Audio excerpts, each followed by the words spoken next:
Hello guys and good afternoon. This is the part 4 of our lecture in our module 3. Now this video guys will be covered about the sample problem of concentrations of solutions. I-discuss ko lang saglit yung mga concentrations of solutions natin. Now as we discussed in the part 1 of our lecture, the concentrations of solutions can be expressed in terms of percent, parts per million, and in mole-based concentration. Now, kapag mass percent daw is ganito ang formula niya. It is just a percent solution or percent solute yan, guys. The amount of solute all over the amount of solution times 100. And when in terms of ppm, it's just a milligram of solute and volume of solvent in liters. Now, ito naman, sa may mga mole-based concentration natin, we have the mole fraction is equals to mole component of I all over total moles in solution. And also can be expressed in mole percent. And molarity is equals to mole solute all over volume of liter, volume in liter of solution. That's the second. Mole fraction. And second is molarity for the mole-based concentration. Third is the normality, which is the equivalence of solute all over volume in liter of solution, or can be expressed as a molarity times A. And also the fourth is the molality denoted by M. Yung natin normality is denoted by N. Molarity is denoted by capital N. Now the molality is denoted by small letter M. Is the ratio of solute, moles of solute all over the mass or in kilogram of solvent.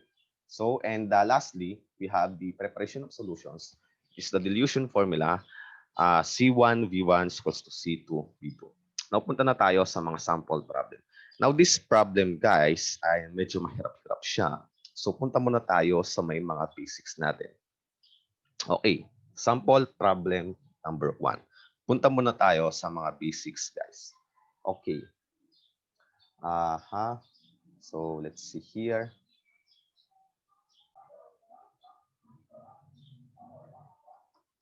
Okay, let's go on to sample problem number 1 here. Okay, sample problem number 1. Katatanara-tanarta wants to make the most delicious chocolate in the whole world. But she wants to find out the concentration in terms of molarity of sugar in that chocolate that contains 54 grams of sugar dissolved in a 600 ml of solution. So what is the concentration in molarity daw of sugar in 600 ml of solution? So punta na tayo. Sorry guys, hindi ko pa nabuksan pala yung paint. Okay, punta na tayo dito. Okay. So dito sa may sample problem number 1 here, we have a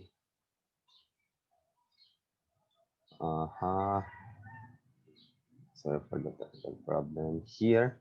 Okay. So, ayan. So, ano ba ang given natin dito, guys, sa may sample problem number 1? Okay. Ano daw ang hinahanap dito? In terms of molarity, ano ba yung formula ng molarity natin? Molarity is equals to moles solute all over the liter of solution. So, shortcutin ko na lang. Liter of solution. Now, yung mole solute can be expanded into, di ba? Diniscuss natin yan sa may part 2 of our lecture, which can be expanded into mass solute all over the molecular weight of the solute all times the liter of solution. Okay, liter of solution.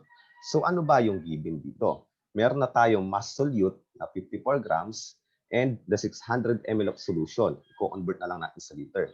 Ang wala natin is the molecular weight of solute. Ano ba ang molecular weight of solute natin? Okay, ano ba ang chemical formula ng sugar natin, di ba? Ang chemical formula ng sugar natin, guys, is C12H22O11. That is for sucrose. And when you calculate for its molecular formula, ang lalabas dyan ay 342 grams per mole. So, direct substitution lang ang magaganap. Ayan, mass solute. Okay, calculate na natin. Molarity, mass solute ilan? 54 grams. And yung ating kuha natin, molecular weight ng sucrose, that is 342 grams per mole times, paano ba ulit maka-calculate yung grams per mole? It's just A, the sum of atomic weights of each elements present in the compound. And then, the 600 ml of solution, di ba, dapat liters. So, 600 divided by 1,000. Yan. And our answer, I times 0.6, and we have answer na 0.263. 0.263 molar of solute ang hinahanap natin. Okay, now dito, here guys, this will be your exercise, learning activity number 1. And wag niyo muna siyang sasagutan hanggat hindi ko siya officially pinopost sa ating learning activity. Wait lang. Okay. So, dito naman sa ating pa natin next is 1.01 here. Ano daw? What is the required mass in grams to prepare 6 molar of sucrose in 500 ml of solution? So, hinahanap natin dito guys is yung mass. So ulit natin, this is the 1.1 problem, molarity. Shortcutin ko na. That is the mass solute, M, all over, or lagyan na lang natin na G, na mass solute in grams, all over the molecular weight times the liter of the liter of solution. Now, hinahanap natin is yung mass. So, paano ba natin yan? Magkaaroon tayo ng derivation, we have to isolate the grams or G. So, it will be criss-cross multiplication, G is equals to molarity times the molecular weight times the liter. Now, saan ba yung mga given na yan? Okay. Di ba? We have the 6 molar, the 500 ml, which is the L, or volume of solution. Now, the molecular weight of sucrose, which is 342 grams per mole. So, direct substitution lang siya, guys. Ang mangyayari dito is 6 moles per liter. Di ba? Yung molarity natin has a unit of moles per liter. Tatandaan yan, guys. Times, ano yon? 342 grams per mole times the 500 ml. Since siya ay na-express sa ml, so i-divide niyo siya into 1,000 ml per liter. So, ma-cancel yung mole, ma-cancel yung ml, liter, and liter, matitira grams. And ang sagot natin dito, guys, ay, sagot natin is, kailangan mo daw ng 1,026 grams of sucrose para makapag-prepare ng 500 ml molar of solution ng sucrose natin. So that will be our answer, guys. And remember, guys, this is just a basic. Mamaya tayo dun sa may pangmalakasang sample problem. Okay, so take a screenshot, guys, and so we can proceed on our next problem. Okay. Okay, sample problem number 2. Okay, this one here is a molality problem. Okay, what is the molality of 108 grams of calcium chloride, molecular weight 110.992, CH3OH, mali yata to, in 150 grams of water. So, type ko lang din to, guys, kasi medyo magkaroon ng technical problem here. Okay, kanin natin dito. Ayan, okay. Thank you for your patience. Okay, so ganyan. So this one here, guys, is a molality problem. Ano na ulit yung formula ng molality natin? It is a moles per kilogram. So moles per kilogram siya. So isulat natin yung molality, yung formula natin. Okay, formula ng molality is M all over, shortcut, moles of solute all over the kilogram of solvent. Kilogram of solvent. Now, it can be expanded into mass solute all over the molecular weight of solute times the kilogram of solvent here. Okay, kilogram of solvent. Now, ano yung given natin? Ilan daw yung mass ng solute? Ay, yung mass ng solute natin, 108 grams. Yes, sir. Parehas po silang na-express sa grams. Now, iisipin ninyo, alamin ninyo kung saan dito yung solute and saan dito yung solvent. And we all know, guys, that the water is our universal solvent. So, yan yung magiging solvent natin. So, calculate na natin. Okay, the mass solute is 108 grams all over. Ilan daw yung molecular weight or formula weight niya? Supposed formula weight. That is 110 110.992 grams per mole times, di ba? Sabi natin, it is a kilogram of solvent. So therefore, that will be 157 grams all over divided by 1,000 per kilogram here. So ma-cancel yung grams natin, ma-cancel yung grams dito. Matitira ay moles per kilogram. And our answer will be, okay, our answer will be times 0.157 grams. Sagot natin is 6.19. 6.19 moles per kilogram. Or pwede rin na 6.19 small m. So that's how you solve our molarity problem. Pero syempre, lalabas sa calculator yan. Round off na natin na 6.20 m. Ayan, nakalimutan ko na mag-round off. So, mga ganun-ganun bago. So, okay, 2.1. Another one. Okay, let's solve for our problem 2.1. Now, another molality problem. What is the molality of 8.0 moles of ethanol in 570 grams of water? Okay, this is both are liquid. Okay, now, kapag ganito, kapag parehong liquid ang ating mga substance sa ating molality, aalamin ninyo kung ano yung mas madami. And we all know that the water is yung mas madami sa atin. And ito ay na-given na sa moles. Now, gagamitin na natin yung basic formula of our molality in order to calculate, di ba? M is equals to moles solute all over the, kilogram of solvent. Sir, bakit hindi niyo po ginamit is expanded form? Kasi nga, na-express na yung ating solute in terms of mole. Siya ay na-express na into mole. So therefore, that is 8.0 mole all over, ilan daw yung water natin, di ba? 570 grams all over 1,000 grams per kilograms. Bakit may divisor na 1,000? Kasi nga, naka-express siya in grams. So, divide, cancel. So, ang mangyayari dito, guys, will be 8.0 all over 570. Siya ay 14.0 daw. Tama ba? 570. 14.03 moles per kilogram. 14.03 moles per kilogram or 14.03 molality. So this will be our answer for sample problem number 2. So take a screenshot, guys, so we can proceed on our next problem. Okay. Sample problem number 3. Okay, ito naman, this is a normality problem. Ano ba yung normality problem natin? It's just a equivalent of solute all over volume in liters of solution or molarity times A. Okay.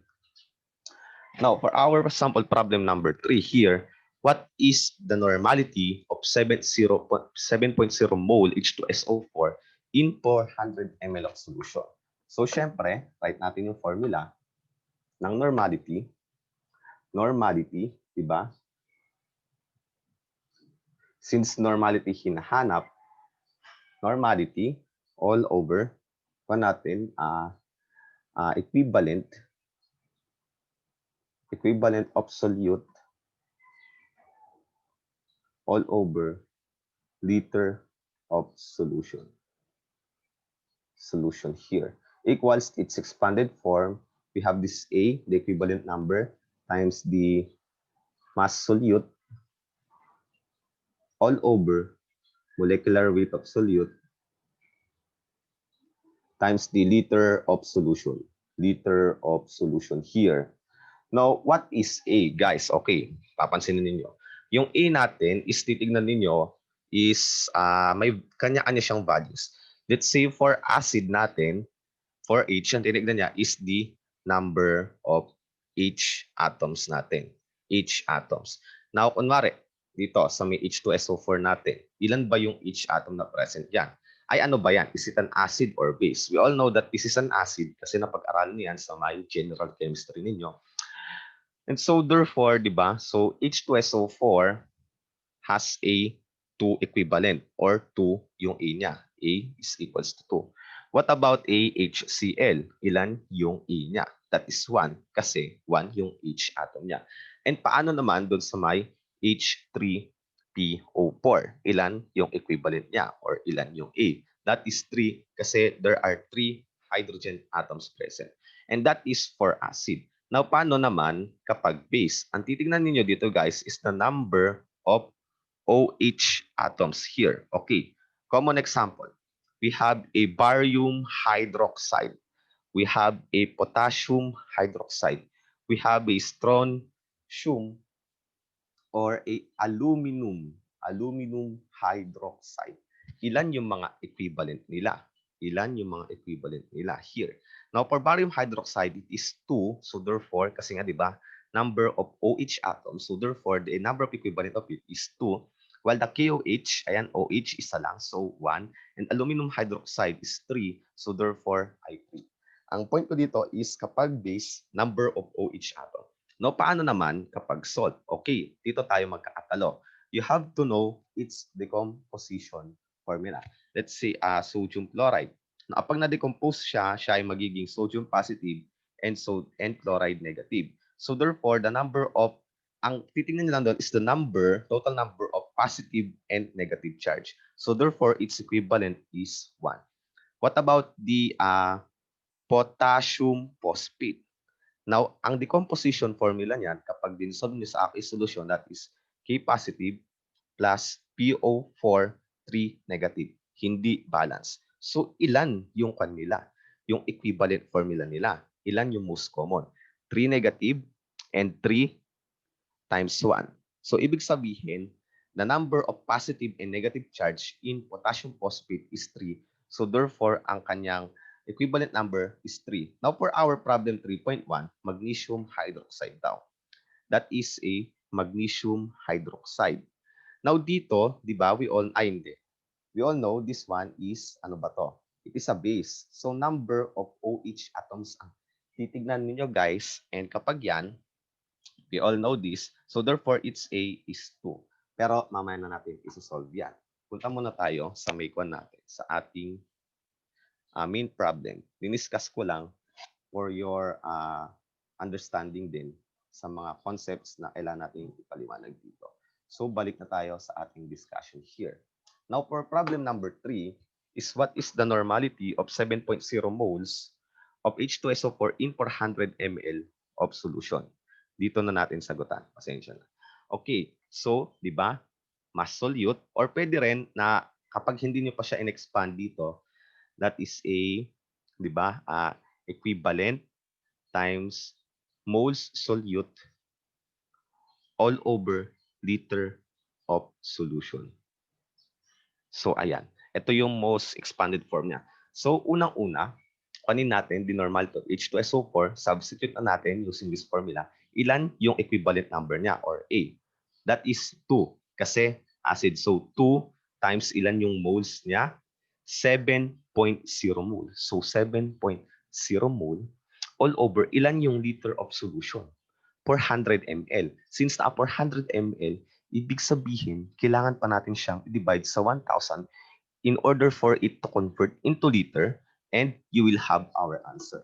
Ano kaya ang sagot? 2 times 7 all over 0.4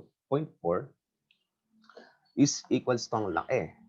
35 equivalent per liter or 35 normality.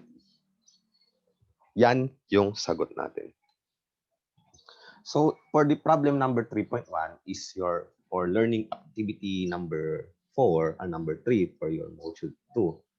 Now, again, sasabihin ko ulit na huwag niyo muna siyang sasagutan hanggang hindi ko siya na-post as your learning activity.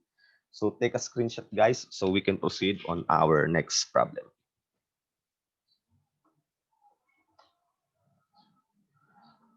Okay, next is our mole fraction formula here. Our mole fraction problem. Dito, ano ba ang formula ng ating mole fractions? Ang formula ng ating mole fraction is the number of mole component I and total all over total moles of solution. Now, ito ay mahaba-haba. Mahaba-habang problem ito. Okay, pero bago yun, isolve muna natin is number 4 is what are the mole fractions of methanol and water in the solution if the solution contains 128 grams of methanol and 108 grams of water? So, paano kaya yan? Di ba? Our mole fraction I is the component of the mole component I here, mole component I all over the total moles. So, paano ba natin malalaman yan? In our problem number 4, there are two present here, namely the methanol and water. Okay, now paano ba natin makakuha yan? I-calculate ninyo individually yung mole ng ating methanol and yung mole ng ating water. So ano na ulit yung formula natin sa mole? Mass all over molecular weight. Tama. Okay. What is the ito, diba? And what's the mass of our dito? Given naman na. So therefore, that is, diba? Okay, sulat ko lang din. Mole is equals to mass all over molecular weight. So ayan. The mole of methanol is 128 grams all over. Ilan yung molecular weight niya? Using the sum of the individual atomic weights of it. That is plus 4. That is 32. That is 32 grams per mole. Okay, cancel. And you will have this answer. Ano daw yung sagot natin? Divided by 32, we have 4. Okay, what about the water? Diba siya ay 108 grams given from its mass kasi mass all over molecular weight. And meron siyang molecular weight na 108 grams per mole. Cancel, cancel. We have, sorry, hindi ko nalagyan ng units, 18 divided by 100, 108 divided by 18, that is 6 moles. 6 moles. So, ang total moles niya or the divisor dito is ilan? 4 plus 6, 10. Pero kapag more than 2 or more components yan, iisa-isahin nyo siya para makuha ninyo yung divisor natin sa mole fraction. So, okay. Ano daw yung mole fractions? So ano ba yung hinahanap dito sa problem? The mole fractions of methanol and water. So, let's solve for the mole fraction of the methanol. Ano ba yung mole component niya or I natin? Individual component. That is 4, di ba? 4 all over. Ilan yung total moles natin based on the formula? That is 10. So, 10. So, 4 over 10, 0.4. So, ganon. Di ba? Medyo simple siya. Pero mahaba kasi calculation, guys, is the computation for the individual moles of our component for the mole fraction. And then next, for the water, okay, alam naman na natin yan. H2O is equals to ilan? 6 moles all over the total moles, which is 10. So therefore, siya ay 0.6. So that those are the individual mole fractions for methanol and water respectively. So ayan. And then here, for our problem number 4.1, this will be your learning. Included siya sa inyong learning activity. And again, wag ninyong sosolven hanggat hindi ko siya pinupost sa inyong Google Classroom. So take screenshot, guys, so we can proceed on our next problem.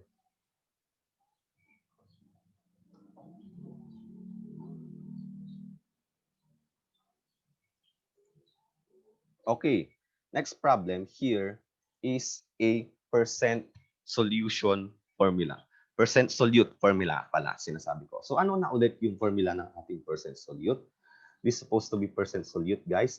Tatanggalin ko muna siya dito. This is supposed to be a percent solute. Percent solute. Ayan, percent solute. So it is the amount of solute all over the amount of solution times 100. So let's solve the problem here. Now, calculate the percent NaCl, which is the solute, in a 708 grams of water. Okay. Ano na ulit yung formula ng ating percent solute natin? Percent solute is equals to mass solute all over mass solution. Now, yung mass solution, guys, di ba? Composed of solute and solvent. So, its expanded form is mass solute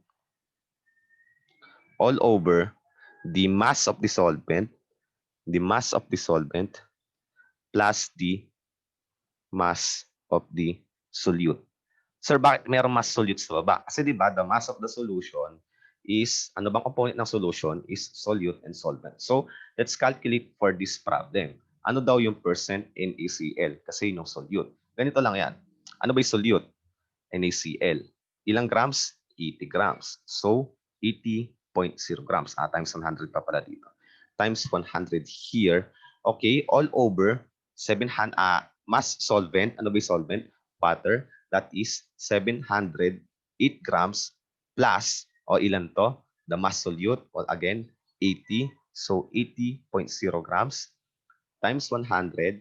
So, siya ay 80.0 grams all over 788.0 grams. Cancel, cancel. Times 100. Ilan ang pagiging sagot natin? 80 all over 708 times 100. Yan ay 11.3%. 11.3% NaCl. So that will be our sample problem for percent solute. Okay? So take a screenshot, guys, and for our sample problem 5.1, that will be your learning activity again. At huwag din yung sasagutan hanggat hindi ko siya pinopost sa Google Classroom. So take a screenshot, guys, so we can proceed on another problem. Okay. Okay, for our last problem in solutions, that is a dilution formula. Okay, ano ulit yung dilution formula natin, guys? The dilution here. Dilution is just a C1 V1 equals C2 V2. So, sulat lang natin dito. C1 V1 equals C2 V2. C1 V1 equals C2 V2. Okay, where C1 is the initial, V1 is the initial volume, C2 is the final concentration, and V2 is the final volume. So, paano kaya to? What is the final concentration? Final concentration. So, that is the C2. C2 ang hinahanap natin. Of 800 ml of 6 molar, ano ba ito? Ayan. Ayan, ito. Ano ba yan? Is it a V1 or C1 here? Diba? Okay. Ang C1 natin is 6 molar. And ang V1 natin is 800 ml. When 500 ml of water was added in the solution. So yung V2 natin, naglagay ka daw ng 500 ml of water. So ilan yung magiging volume niya? 800 ml plus 500 ml. That is ilan siya? 1,300 ml. So merong anang C1, merong anang V1, and merong anang V2. So how can we derive for the C2? Okay, it's just a criss-cross multiplication here, guys. So C2, ibababa mo lang yung V2 dito. C1, V1, all over V2. And take note, guys, dapat mag-apareha sila ng units. So let's substitute the known values. 6 molar times V1, which is 800 ml, all over divided by 1,300 ml of solution. And our answer will be 6 times 800 all over 1,300. Ang sagot natin is 3.70 molarity or 3.70 moles per liter. So, ayan ang magiging sagot natin, guys. So, that's it for our dilution problem. Now, since we're done with the basics, punta na tayo sa may hardcore problem natin. Ito na talaga yung pang-analytical chemistry, guys. Diniscuss ko lang yung natin, yung, ayan. So, let's discuss this one here. Okay. Ang ika-calculate lang natin, guys, is 1, 2, 3, 4, 5. Okay. This one will be your learning activity. Learn activity for sample problem. That is the last and second to the last. So, solving ko lang dito ay ilan ba? Siyempre, may mga sagot na yan eh. Matay tayo dyan. Ipapakita nyo lang yung solution. Okay. Sample problem, letter A. Ikuha na natin muna. Set up muna natin ang ating content. Okay. Calculate the molar concentration and molality of sulfuric acid solution of density 1.198 grams per cubic centimeter containing 27.0% H2SO4 by weight. So, paano kaya natin solving ayang problem na yan? Ang sagot daw ay 3.21 molarity and 3.76 molarity. So, let's solve for molarity muna. Sa may molarity muna tayo. Ano ulit formula molarity? Molarity is equals to mass solute. Doon na tayo sa may expanded form all over the molecular weight solute times the liter of solution. So, wala tayong data. Paano natin hanapin yung data na yan? Di ba? Sa ating percent solution, guys, combination na ito, 27%. So, ibig sabihin, when it say 27%, there are 27 grams of solute in 100 grams of solution. Tama ba? So, therefore, the mass solute is 27 grams. 27 grams. Now, kung meron kayong kontra dito, guys, you can PM me or punta kayo doon sa my group messenger natin for further clarifications. Okay. Now, here, meron na tayong ano ba ang molecular weight ng H2SO4. Ano ba ang molecular weight na? So, ang molecular weight ng H2SO4 natin, guys, is a 2 plus 32 as ilan to? 16 times 4. That is 98. Rounded off na to 98 grams per mole. So, meron na tayo, napila pa na natin yung data na to, which is 98 grams per mole. Now, what is the liter of our solution? Dito ngayon papasok yung density natin, di ba? The density, solution density is 1.198 grams per centimeter.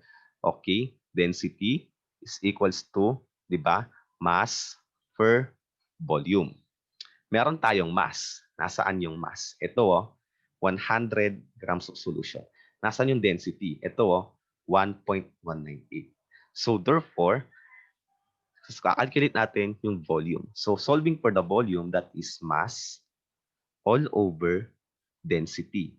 And then, is equals to, ilan daw? 100 grams all over 1.198 grams per cubic centimeter. And cubic centimeter is equals to milliliter. And our answer is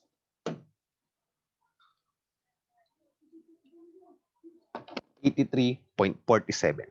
83.47 milliliter. So, 83.47 milliliter ang ating liter of solution times ilan daw? Ilan siya? All over 1,000 kasi nga dapat in terms of liter siya. And ang sagot natin will be, okay, 27 times 98 times 83.47 all over 1,000. Syntax error. Mali ako na input. Okay. Ang sagot ay 3.30 moles per liter. 3.30 moles per liter. So, ayan ang ating sagot natin. So, how do we calculate naman for molality? Doon tayo sa may letter B. how do we calculate for molality? Okay, molality is just a mass. Mali. Wait. Molality, M is equals to mass solute all over the molecular weight of solute times the kilogram of solvent here. So, meron tayong mass solute, 27 grams here. Meron tayong molecular weight, which is 98 grams per mole. So, wala tayong kilogram of solvent. So, saan kaya manggagaling yun? Okay. Saan kaya? Wait lang ha.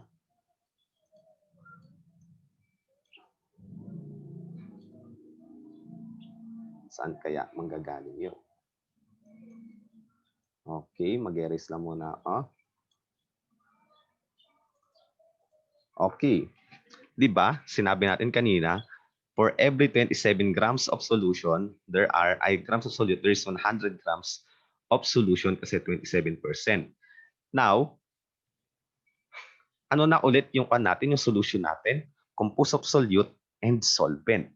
So, ibig sabihin, mass solution is equals to, di ba, mass solute plus mass solvent.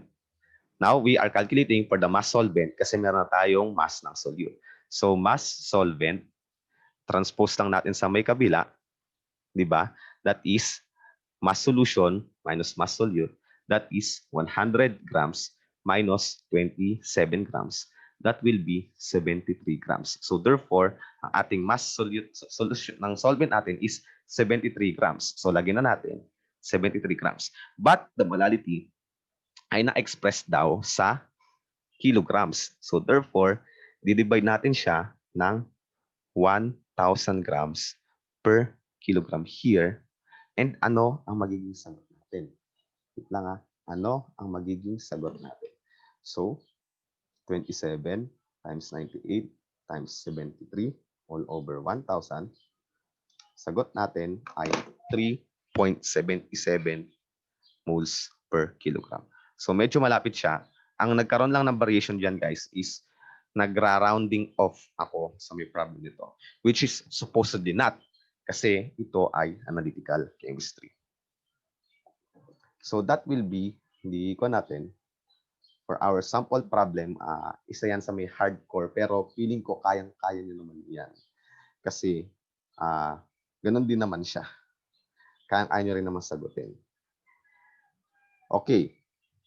Now, if there's any further questions regarding about the problem,